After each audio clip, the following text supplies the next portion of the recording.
June 2024 polity and governance టాపిక్లో first topic వచ్చేసి కోalition government. So రీసెంట్గా 2024 జనరల్ ఎలక్షన్స్ అప్పుడు ఏ పార్టీకి క్లియర్ మెజారిటీ అనేది రాలేదు. సో అట్లా క్లియర్ మెజారిటీ రానందుకు కోalition గవర్నమెంటే మళ్ళీ ఫామ్ అయింది. ఓకే, సో ఇప్పుడు ఈ కోalition గవర్నమెంట్ అంటే ఏంది కొంచెం డీటెయిల్గా నేర్చుకుందాం. సో మల్టిపుల్ పార్టీస్ అన్నీ కొలాబరేట్ అయ్యి గవర్నమెంట్ని ఫామ్ చేస్తే దానిని కోalition గవర్నమెంట్ అంటాం. సో ఈసారి ఏ సింగిల్ పార్టీకి క్లియర్ మెజారిటీ రాలేదు. సో ఇట్లాంటి సిచ్యువేషన్లో కోalition గవర్నమెంట్ అనేది ఫామ్ చేస్తారు.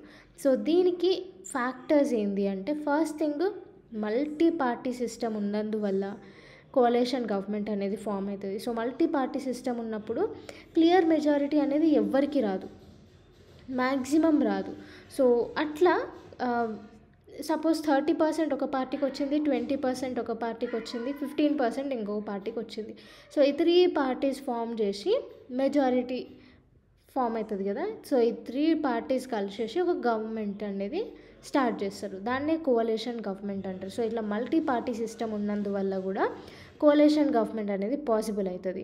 నెక్స్ట్ రీజియనల్ డైవర్సిటీ ఉన్నందువల్ల, సో ఒక పార్టీ స్టేట్ మొత్తం కంట్రీ మొత్తానికి కదా గవర్నమెంట్, సెంట్రల్ గవర్నమెంట్. సో ఇట్లా రీజియనల్ డైవర్సిటీ ఉన్నప్పుడు మ్యాక్సిమం ఎవ్వరికి కరెక్ట్గా మెజారిటీ రాకపోవచ్చు, ఛాన్సెస్ అయితే ఎక్కువ లేవు. సో ఇట్లా రీజియనల్ డైవర్సిటీ ఉండడం వల్ల ఒక ఫ్యాక్టర్. మళ్ళీ స్టేట్ పార్టీస్ చాలా ఎక్కువైపోయినాయి ఈ మధ్య. సో ఇదొక ఫ్యాక్టర్. ఇంకొక ఇంపార్టెంట్ ఫ్యాక్టర్ వచ్చేసి యాంటీ ఇన్కంబెన్సీ ఫ్యాక్టర్స్.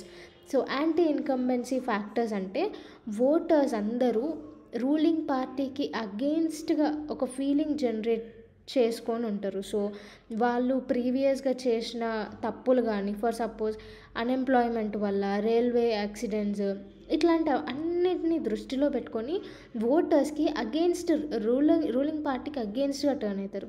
సో ఇట్లాంటి ఫ్యాక్టర్స్ వల్ల కూడా కోalition గవర్నమెంట్ అనేది ఫామ్ అవుతుంది. సో ఇవన్నమాట. సో ఇది యాంటీ ఇన్కంబెన్సీ ఫ్యాక్టర్స్ అనేది ఒక ఇంపార్టెంట్ వర్డ్ మనం నేర్చుకోవాల్సింది. సో బేసిక్గా కోalition గవర్నమెంట్ టూ ఫామ్స్లో ఉంటుంది. ఒకటి వచ్చేసి ప్రీ ఎలక్షన్ అలయన్స్, ఇంకొకటి పోస్ట్ ఎలక్షన్ అలయన్స్.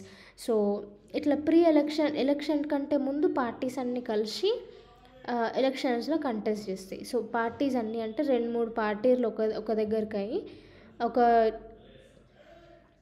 ఒక ఒక ప్రమోట్ చేసుకుంటూ పోతారు ఆ పార్టీస్ అన్నీ. లేదు అంటే ఎలక్షన్స్ తర్వాత ఎవ్వరికి మెజారిటీ రాకపోతే అప్పుడు కొన్ని పార్టీస్ అన్ని కొలాబరేట్ అయ్యి గవర్నమెంట్ని ఫామ్ చేస్తాయి. సో అది post election coalitions. So first time 1977లో జనతా గవర్నమెంట్ సెంటర్లో కోalition గవర్నమెంట్ అనేది ఫామ్ చేసింది. దాని తర్వాత 1989లో కోalition పొలిటిక్ ఎరా అనేది స్టార్ట్ అయిందనమాట. ఇండియాలో కోalition పాలిటిక్స్ అనేవి స్టార్ట్ అయినాయి 1989 నుంచి. తర్వాత 1999 నుంచి 2004 వరకు నేషనల్ డెమోక్రటిక్ అలయన్స్ అనేది 5 years సక్సెస్ఫుల్గా కోalition గవర్నమెంట్ అనేది రన్ చేసింది. సో ఈ టైంలో ప్రైమ్ మినిస్టర్ వచ్చేసి అటల్ బిహారీ వాజ్పేయి. నెక్స్ట్ వచ్చేసి 2024లో మళ్ళీ కోalition పాలిటిక్స్ అనేవి స్టార్ట్ అయినాయి. స్పెషల్గా ప్రతి స్టేట్ లెవెల్లో, సెంట్రల్ లెవెల్లో కోalition పాలిటిక్స్ అనేవి మళ్ళీ స్టార్ట్ అయినాయి. సో దీనికి సిగ్నిఫికెన్స్ ఏంది, కోalition గవర్నమెంట్ ఉండడం వల్ల ఇంపార్టెన్స్ ఏంది మనకి అంటే ఫస్ట్ థింగ్ బ్రాడర్ రిప్రజెంటేషన్ అనేది ఉంటుంది. సో అన్ని పార్టీలు అంటే 3-4 పార్టీలు ఒకటై గవర్నమెంట్ ఫామ్ చేసినప్పుడు ఆ 3-4 పార్టీలకు డిఫరెంట్ అజెండాస్ అనేవి ఉంటాయి. ఒకటి స్టేట్ పార్టీ అయి ఉండొచ్చు, ఒకటి స్టూడెంట్స్ని సపోర్ట్ చేసే పార్టీ అయి ఉండొచ్చు, ఒకటి గవర్నమెంట్ ఎంప్లాయీస్ని సపోర్ట్ చేసే పార్టీ అయి ఉండొచ్చు. సో ఇట్లా డిఫరెంట్ అజెండాస్తో ఉన్న పార్టీస్ అన్ని కొలాబరేట్ అయినప్పుడు రిప్రజెంటేషన్ అనేది చాలా బ్రాడ్గా ఉంటుంది. వాళ్ళ అజెండా అనేది ముందుకు తీసుకెళ్ళగలుగుతారు. ఇదొకటి. నెక్స్ట్ లాభం వచ్చేసి checks and balances. So coalition government form చేసిరంటే అపోజిషన్ కూడా చాలా స్ట్రాంగ్గా ఉంది అని అర్థం చేసుకోవచ్చు. ఓకే, సో ఈ టైంలో చెక్స్ అండ్ బ్యాలెన్సెస్ కరెక్ట్గా మనం మెయింటైన్ చేయొచ్చు. సో ఏమైనా డెసిషన్ మేకింగ్ అనేది కరప్ట్గా లేకపోతే ఎట్లనైనా డౌట్ వచ్చినప్పుడు మనం ఇమీడియట్లీ పాయింట్అవుట్ చేయొచ్చు అనమాట. అపోజిషన్ చాలా స్ట్రాంగ్ ఉంటుంది, విత్ ఇన్ పార్టీస్ కూడా అపోజ్ చేసే ఛాన్సెస్ ఉంటాయి. సో దీనివల్ల ఏమవుతుంది, గవర్నమెంట్ కొంచెం ఎఫిషియెంట్గా రన్ చేసే ఛాన్సెస్ ఉంటాయి. Next consensus building. సో ఇదేంటి అంటే మ్యాక్సిమము ఈ కోalition గవర్నమెంట్ ఫామ్ చేసిన తర్వాత ఈ పాలసీస్ ఇవన్నీ ఆల్మోస్ట్ అన్ని స్టేట్స్ నుంచి యాక్సెప్టెన్స్ వచ్చే ఛాన్సెస్ ఉంటాయి, ఎందుకంటే కోalition గవర్నమెంట్ ఫామ్ అయింది కాబట్టి. నెక్స్ట్ గవర్నమెంట్ యొక్క అకౌంటబిలిటీ అనేది పెరిగిపోతుంది.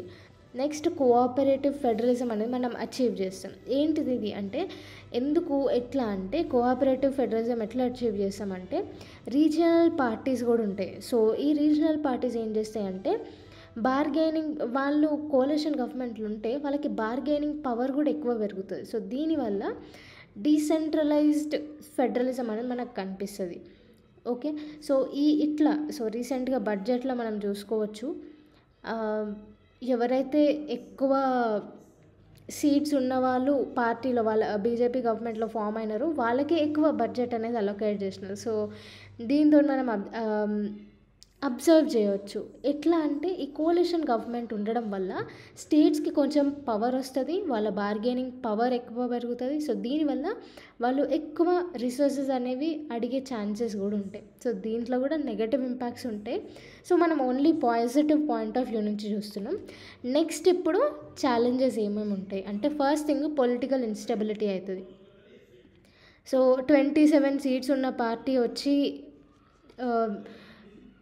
ఒక పార్టీలో జాయిన్ అయితే, అంటే ఇప్పుడు బీజేపీలో జాయిన్ అయింది. సో కోర్స్ ఆ 27 సీట్స్ ఉన్న వాళ్ళు ఎక్కువ ఆశిస్తారు. సో దీనివల్ల ఏమవుతుంది అంటే వాళ్ళ దగ్గర ఒకవేళ వీళ్ళకి ఎక్కువ అమౌంట్ ఇచ్చినామంటే పొలిటికల్గా ఇన్స్టేబుల్ అయిపోతుంది. అపోజిషన్ పార్టీస్ క్వశ్చన్ చేస్తాయి, పీపుల్ క్వశ్చన్ చేస్తారు. సో దీనివల్ల ఏమవుతుంది, పొలిటికల్ ఇన్స్టెబిలిటీ అనేది ఫామ్ అవుతుంది. సో అట్లనే పొలిటికల్ ఇన్స్టెబిలిటీ 1998లో అయ్యింది. సో ఎన్డీఏ గవర్నమెంట్ కోalitionలో ఫామ్ అయింది, పొలిటికల్ ఇన్స్టెబిలిటీ అయిపోయింది, వితిన్ 13 months ఎన్డీఏ గవర్నమెంట్ వెళ్ళిపోయింది. అట్లా అనమాట.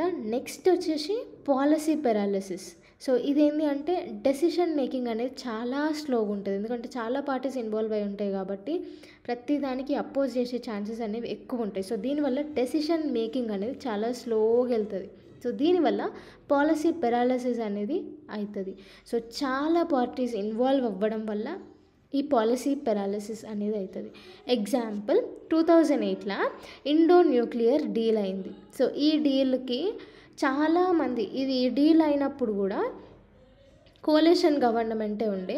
సో ఈ కోalition గవర్నమెంట్ ఉన్నప్పుడు చాలామంది విత్ ఇన్ గవర్నమెంట్లోనే చాలామంది అపోజ్ చేయడం, డీలే చేయడం అట్లా అయింది. సో దీనివల్ల ఏమైంది అంటే ఇది చాలా డీలే అయిపోయింది ఈ deal. Next myopic decision making. So ఇదేంటి అంటే లాంగ్ టర్మ్ స్ట్రాటజీస్ ఏవైతే ఉంటాయో అవి మనము ఎఫిషియెంట్గా ఇంప్లిమెంట్ చేయలేము ఒకవేళ కోalition గవర్నమెంట్ ఫామ్ అయితే. సో ఫ్రీక్వెంట్గా వాళ్ళ పొలిటికల్ వ్యూస్ చేంజ్ అవ్వడం వల్ల, చాలా పార్టీస్ ఉంటాయి, వాళ్ళ పొలిటికల్ వ్యూస్ అన్నీ చేంజ్ అవ్వడం వల్ల ఫ్రీక్వెంట్గా లాంగ్ టర్మ్ స్ట్రాటజీస్ని డిస్ట్రాక్ట్ చేసే విధంగా ఈ పాలసీస్ అన్నీ ఉంటాయి. ఎగ్జాంపుల్ చూడండి, 2004 నుంచి 2014 వరకు హ్యూమన్ రిసోర్స్ డెవలప్మెంట్ మినిస్ట్రీలో ఫ్రీక్వెంట్గా చేంజెస్ అయితేనే ఉన్నాయి. సో దీనివల్ల ఎడ్యుకేషన్ సెక్టర్లో ఇన్కన్సిస్టెంట్ పాలసీస్ అనేవి వచ్చినాయి. సో చాలా ఇట్లాంటి డెసిషన్ మేకింగ్ వల్ల మన ఎడ్యుకేషన్ సెక్టర్ దెబ్బతింటుంది. ఓకే, సో ఇదన్నమాట మేజర్ ఛాలెంజ్. తర్వాత నెక్స్ట్ కోalition గవర్నమెంట్ మెయింటైన్ చేయడానికి ప్రతి మ్యాక్సిమం పొలిటికల్ పార్టీస్ యొక్క ఐడియాలజీస్ అనేవి కాంప్రమైజ్ అయ్యే ఛాన్సెస్ ఉంటాయి. తర్వాత రీజియనలిజం. సో స్పెసిఫిక్గా రీజియనల్ పార్టీస్ అనేవి ఎక్కువ రైజ్ అవుతున్నాయి.